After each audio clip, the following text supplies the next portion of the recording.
This content is not legal, tax, or financial advice. Now, let's open the file.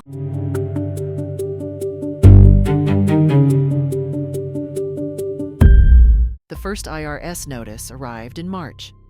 Monica remembered because it was raining. She had come into the office carrying a box of donuts, trying to lift everyone's mood. 2 caregivers had quit. One client's daughter had screamed at her over the phone. The copier jammed for the 3rd time that week. And sitting on the front desk was the envelope. Department of the Treasury. Internal Revenue Service. Monica looked at it for half a second. Then she placed the donut box on top of it. Not because she didn't see it, because she did.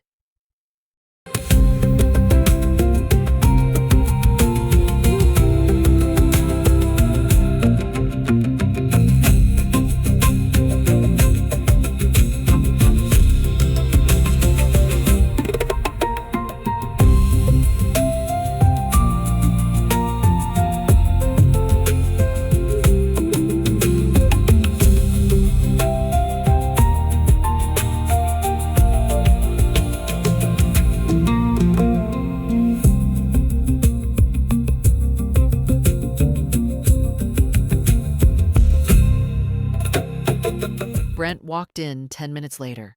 He picked up the envelope, tore it open, scanned it, and shrugged. "It's just a deposit notice." Monica froze. "What kind of deposit notice?" "Payroll." "How much?" "We're behind." "How behind?" He did not answer right away. That was the first real crack. Monica reached for the letter. Brent pulled it back. "I'm handling it." She stared at him. "Brent? How behind?" He exhaled like she was making a small thing dramatic. 28,000. Monica's face went cold.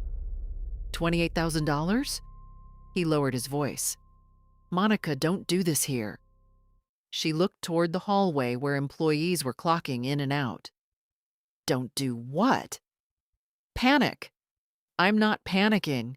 I'm asking why the IRS says we owe $28,000. Brent leaned closer. "Because we had to keep payroll going." Monica felt her stomach drop. "What does that mean?" "It means I made decisions." "What decisions?" "The kind that kept your business alive." Her voice came out almost as a whisper. "Did you not pay the payroll taxes?" Brent looked away, and that was the answer. Monica thought the worst part was owing $28,000. She had no idea that was only 1 quarter. Behind the scenes. Payroll tax debt does not usually arrive as one clean number. It arrives in pieces. 3 months at a time. A quarter here, a quarter there, a missing deposit, a late deposit, a partial payment. Then another quarter starts. Before the last one is fixed. For Monica, the numbers were not just behind. They were stacked. 1st quarter, 2nd quarter, 3rd quarter, 4th quarter. Some payroll tax returns had been filed. Some deposits had been made. But not enough. Not on time. Not consistently. The IRS computer could see the pattern. Payroll reported. Deposits missing. Payroll reported. Deposits missing. Payroll reported. Deposits missing. To Monica, it felt like a mistake. To the IRS, it looked like a business using payroll taxes as a loan. And the thing about that kind of loan is this. No one gave permission. Not the employees, not the IRS, not the government. No one. Brent kept saying, "We'll catch up." Monica wanted to believe him, because the alternative was too big to face. She met with him after hours, sitting across from him at the little conference table where families usually signed care contracts. The office was dark except for the light over the table. The blue sign outside glowed through the blinds. Monica spread the IRS notices in front of them. "Tell me everything." Brent rubbed his forehead. "We had a bad stretch." "How bad?" "Insurance went up, Clients paid late. We had overtime. The software payment hit. The landlord wanted the back rent. So you skipped the tax deposits? I delayed them. That is not the same thing. It is when you plan to pay them later. Did you plan to pay them later? Yes. With what? He said nothing. Monica pushed the notices toward him. With what, Brent? He finally looked at her. With growth? It was such a pretty answer. Growth. The magic word that makes people ignore math. Monica leaned back in the chair. For the first time, she noticed how tired Brent looked. Not guilty. Tired. Like he had been holding a door closed and something huge was pushing from the other side. She said, "Did you pay yourself?" His eyes sharpened. What? During the quarters we didn't pay the taxes, did you pay yourself? I work here. That's not what I asked. He stood up. I'm not doing this. Monica stood too. Did you pay yourself? Brent grabbed his jacket. Don't turn on me because you don't understand business. He walked out. The blue sign glowed in the window behind him. For the first time since opening Carter Home Services, Monica was alone in the office and afraid of the business she had built. Welcome to Behind the Scenes. Inside the IRS, the case does not begin with drama. It begins with records. A business files payroll tax returns. Those returns show wages paid and taxes owed. The IRS system checks whether the required deposits came in. If the business says, we paid employees and withheld taxes, but the deposits are missing or short, the account starts showing a balance. Then notices go out. At first, they may look routine. A balance due, a penalty, interest, a reminder. But if the business keeps operating and keeps falling behind, the case becomes more serious. Because the IRS does not want a business to keep creating new payroll tax debt every quarter. That is called pyramiding. A new layer gets added before the old layer is paid. Quarter after quarter, the debt grows upward. And once that pattern appears, the case can move from letters to collection. That may mean a revenue officer, a real person, someone assigned to find out what is happening, someone who can ask for records, bank statements, canceled checks, payroll reports, proof of deposits, a list of who signs checks, a list of who decides which creditors get paid. Because at that stage, the IRS is no longer only asking, can the business pay? They are also asking, who allowed this to happen? Revenue Officer Dana Mills arrived at 9:14 on a Thursday morning. Monica remembered the time because she looked at the wall clock when the front door opened. Dana did not look like the monster Monica had imagined. No dark suit, no sunglasses, no dramatic briefcase. She wore a navy jacket, low heels, and carried a folder under one arm. She asked for Monica Carter. Monica stepped out of her office. I'm Monica. Dana showed her identification. I'm Revenue Officer Mills with the Internal Revenue Service. I'm here about Carter Home Services. The room went still. The receptionist stopped typing. A caregiver holding a timesheet looked down at the floor. Monica felt every eye in the room. She forced a smile. Can we step into my office? Inside, Dana sat across from her. Calm, professional, not angry. Somehow that made it worse. Dana opened the folder. I'm here regarding unpaid employment taxes. Monica nodded too quickly. We're aware. We're working on it. Dana looked at her. Are you current with your payroll tax deposits now? Monica hesitated. It was only half a second, but it was enough. Dana wrote something down. Monica said, We're trying. Dana's pen stopped. Trying is not the same as current. The words landed hard. Monica swallowed. We've had cash flow problems. Dana nodded. I understand many businesses experience cash flow issues, but payroll taxes are not regular operating expenses. Monica looked down. Dana continued. When payroll taxes are withheld from employees and not paid over, the IRS has to determine how the business is going to become compliant and whether any individuals may be personally responsible. Monica looked up. Personally? Dana met her eyes. Yes. The office seemed to shrink. Monica could hear the copier outside, the phone ringing, someone laughing nervously in the hallway. Personally. That word changed everything.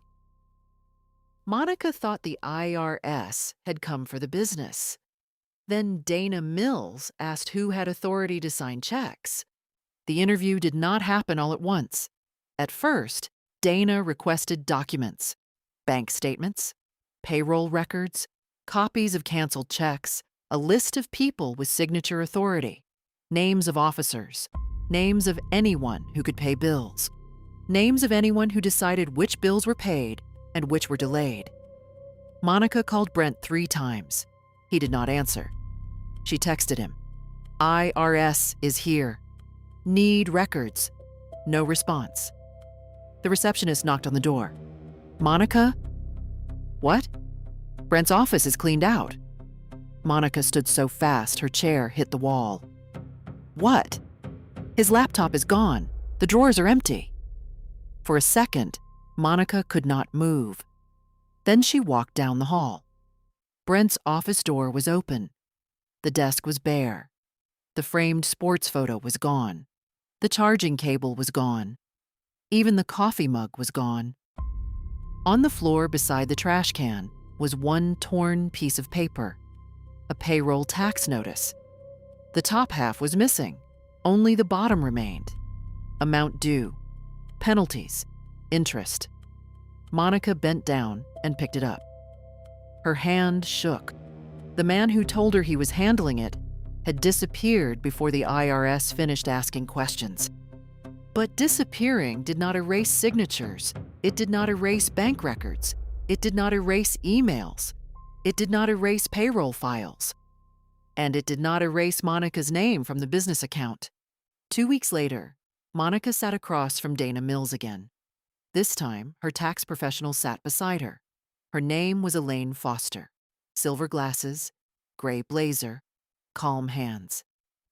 Elaine had spent 3 nights reviewing records Monica had been afraid to open. She found late deposits, missing deposits, checks to vendors, checks to Brent, a company debit card used for meals, a transfer to a personal account Monica did not recognize, and email after email where Brent had written things like, "Pay landlord first," "Hold tax deposit until Friday," "Send partial IRS payment," "Need payroll covered before deposits." Elaine had looked at Monica across her desk and said, "This is serious." Monica had whispered, "Am I going to jail?" Elaine removed her glasses. "Right now, this is a civil collection issue, but you need to tell the truth, you need to stop the bleeding, and you need to understand something. The IRS will not care that you were overwhelmed if the records show you had the power to pay and didn't." Now Monica sat in the IRS interview with her hands folded so tightly her knuckles hurt. Dana began asking questions, not dramatic questions, not emotional questions, practical ones. Who owned the business? Who hired employees? Who signed payroll checks? Who had access to online banking? Who decided which bills got paid? Who could authorize tax deposits? Who reviewed the notices? Who knew the taxes were unpaid? Monica answered carefully. Sometimes the answer helped her. Sometimes it didn't. Yes, she owned the company. Yes, she could sign checks. Yes, her name was on the bank account. Yes, she had access to online banking. No, she did not personally make most deposits. Yes, she saw the first notice. Yes, she asked Brent about it. Yes, she continued operating. Yes, employees continued to be paid. Yes, vendors continued to be paid. Yes, the IRS was not fully paid. Dana's pen moved across the page. Monica wanted to explain the fear, the clients, the employees, the families who depended on her, the business she had built from grief. She wanted to say she was not a thief. She wanted to say she never meant to take anything. But Elaine had warned her before the interview.